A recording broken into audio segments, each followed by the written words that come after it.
अब हमारा जो सबसे पहला क्राइटेरिया ये है कि जो आपकी, और एक और चीज़ आपने, मैं ये प्रोडक्ट हंट क्राइटेरिया डिस्कस करने से पहले आपको बता दूं, आपने प्रोडक्ट हंट करते हुए कभी भी अपने इमोशंस को बीच में नहीं लाना कि यार मुझे ये चीज़ पसंद है तो ये चीज़ तो अमेज़ोन पे बिकेगी ही बिकेगी, मैं तो यही बेचूंगा।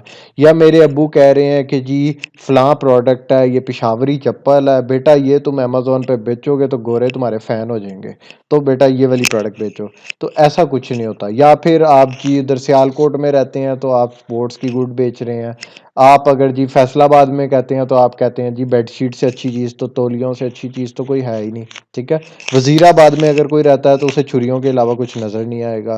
कोई से वो उधर खेवड़ा के आसपास रहता है तो वो सॉल्ट माइंड की चीज़ें ही ढूंढ रहा होगा कि जी मैं तो सॉल्ट लैम्प बेचूंगा, गोरों को बहुत पसंद आएगा, वहाँ बहुत बिकता है। ऐसा कुछ भी नहीं है। आपने सबसे पहले प्रोडक्ट हंटिंग करने से पहले अपने माइंड को फ्री करना है कि भाई मैंने ये नहीं देखना कि मेरे आसपास क्या चीज़ें हैं क्या नहीं। दुनिया में कोई भी प्रोडक्ट है, हम वो वाली प्रोडक्ट भी बेच सकते हैं अगर उसके स्टैट्स अच्छे हैं। जिस प्रोडक्ट के स्टैट्स अच्छे हैं ना, हमने वही प्रोडक्ट पे जाना है, चाहे वो हमें दुनिया के किसी भी कोने से सोर्स करनी पड़े। ठीक है, ये चीज़ आपके माइंड में क्लियर हो गई है। फिर उसके बाद हम क्राइटेरिया की तरफ आते हैं। अब प्रोडक्ट की जो प्राइस है ना, वो मिनिमम जो है वो $10 होनी चाहिए, और मैक्सिमम जो हो सकती है वो आप $25 तक कर लें या $30 से कर लें। इससे ज़्यादा ना आप ऊपर जाएं, ठीक है। प्राइस आपकी 10 से लेके 30 के दरमियान लाई कर रही हैं। फिर उसके बाद जो मर्चेंट वर्ड पे सर्च वॉल्यूम आपका है, वो जो हमने देखा था कि हम मर्चेंट वर्ड पे जाके कीवर्ड एंटर करते हैं तो उस कीवर्ड का हमें सर्च वॉल्यूम आ जाता है। तो मर्चेंट वर्ड पे जो सर्च वॉल्यूम है यूके मार्केट के लिए, अगर आप प्रोडक्ट हंटिंग कर रहे हैं तो उसके लिए सर्च वॉल्यूम मिनिमम जो है वो 50,000 होना चाहिए। और वही अगर आप यूएस मार्केट में हंट कर रहे हैं प्रोडक्ट, तो उसका जो मिनिमम सर्च वॉल्यूम है एक कीवर्ड का वो 1 लाख होना चाहिए, इससे कम नहीं होगा, ठीक है। फिर आपने कोई ऐसी प्रोडक्ट नहीं सिलेक्ट करनी जो कि ब्रेकेबल हो, कि आप जी कोई गिलास की प्रोडक्ट सर्च कर रहे हैं या कोई ऐसी प्रोडक्ट सर्च में कर रहे हैं जो कि फ्रेजाइल मटेरियल की है, ठीक है। कि कल को आप शिप कर रहे हैं तो चांसेस हैं कि वो मटेरियल टूट सकता है, या किसी भी किस्म की मिस हैंडलिंग की वजह से आपकी वो प्रोडक्ट टूट जाती है, तो उससे आपका नुकसान होगा फ्यूचर में। तो इसलिए हमने कोई ऐसी प्रोडक्ट में जाना ही नहीं है जो कि ब्रेकेबल हो या किसी भी तरह का मसला आ जाए, ठीक है।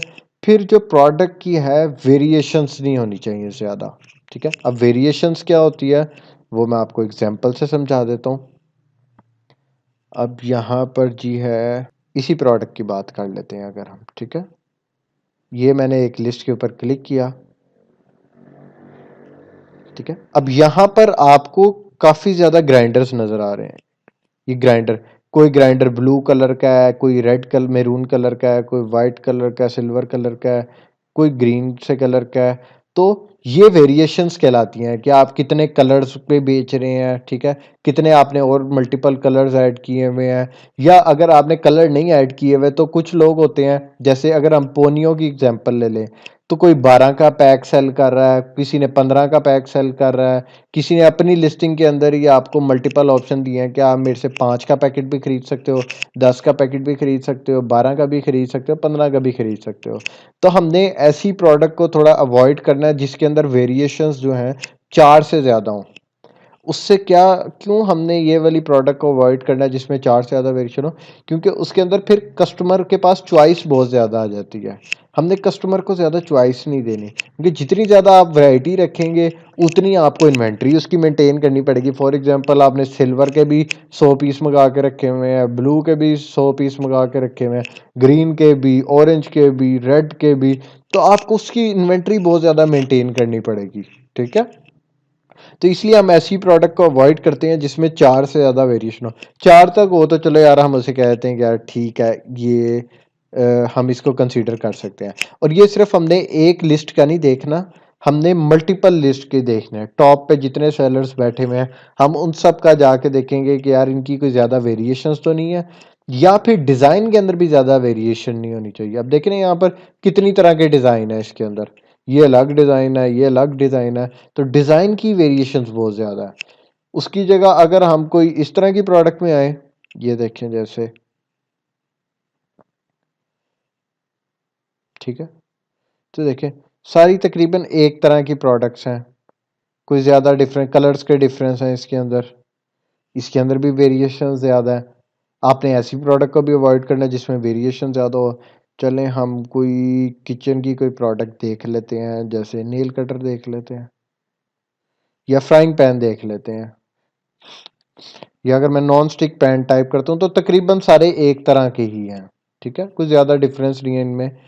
प्रोडक्ट आपकी ऐसी होनी चाहिए जो कि यूनिफॉर्म हो, कोई ज़्यादा आपके पास वैरायटी ना हो, कोई ज़्यादा कस्टमर के पास चॉइस ना हो।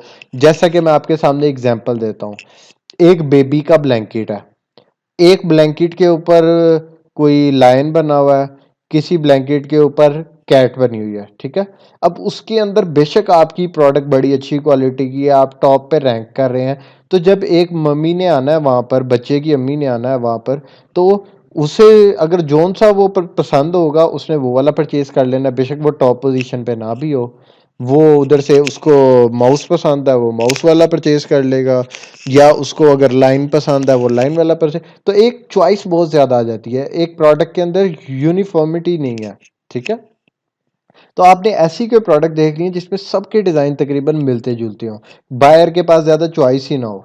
ठीक है, अच्छा जी, हम अब अगली चीज़ की तरफ आते हैं कि गेटेड और अनगेटेड के बारे में भी हम डिस्कस कर लेते हैं कि गेटेड कैटेगरी कौन सी होती हैं, अनगेटेड कैटेगरी कौन सी होती हैं।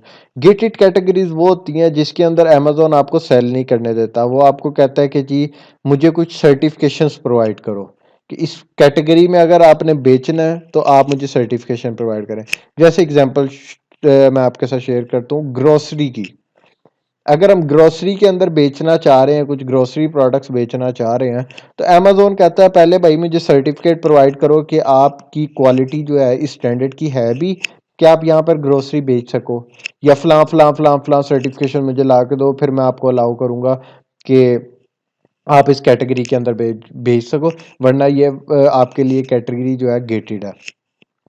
तो हम जो ज़्यादातर कर रहे होते हैं, हम अनगेटेड कैटेगरीज के अंदर जा रहे होते हैं, हम गेटेड में जाते ही नहीं है, क्योंकि वहाँ पर बड़े ज़्यादा मसाइल आते हैं, आपको पहले उसे अनगेट कराना पड़ता है, आप सर्टिफिकेट अरेंज करते हैं, उस पर अलहदा आपकी कॉस्ट लग जाती है, तो हम ऐसी कैटेगरीज को वैसे ही अवॉइड करते हैं।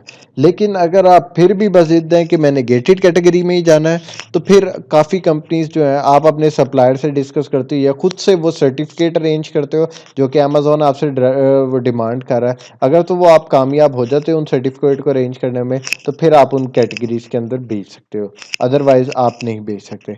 काफ़ी सर्विस प्रोवाइडर्स भी होते हैं जो कि आपके भी यहाँ पे आपको वो कर देते हैं, सर्टिफिकेट प्रोवाइड कर देते हैं, तो फिर आप उनके भी हाथ पे जाके आप उन कैटेगरी के अंदर सेल कर सकते हो, लेकिन आपको उनको भी अच्छी अमाउंट पे करनी पड़ती है, तो उससे खर्चा ज़्यादा आ जाता है। तो हम ऐसी क्यों प्रोडक्ट्स में जाएं जो कि गेटेड कैटेगरीज में आ रही हैं, तो इसलिए हम गेटेड कैटेगरी वाली प्रोडक्ट को यूजुअली अवॉइड ही करते हैं।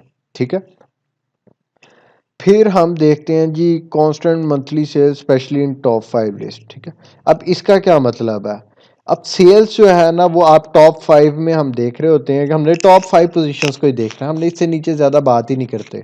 अब टॉप 5 के अंदर जो है सेल्स और रेवेन्यू कंसिस्टेंट होना चाहिए। ये ना हो कि एक बंदा जो है टॉप पे जो सेलर बैठा हुआ है वो महीने के 1000 पीस बेच रहा है, और उससे नीचे जब हम आते हैं तो एक बंदा कोई 100 पीस बेच रहा है, कोई 50 पीस महीने के बेच रहा है, कोई 30 पीस बेच रहा है, यानी एक बहुत ज़्यादा डिप आ जाता है उसके अंदर। आपने ऐसी प्रोडक्ट में नहीं जाना, क्योंकि देखें आपने अपने चांसेस भी तो देखने हैं ना, कि फॉर एग्जांपल अगर आप टॉप 1 पोजीशन पे नहीं आते, आप कोई आते हैं कोई 6th 7th 5th 4th 3rd या किसी भी और पोजीशन पे आते हैं टॉप 10 के अंदर, तो आपका क्या चंक होगा वहां पर, आपके लिए क्या स्कोप होगा।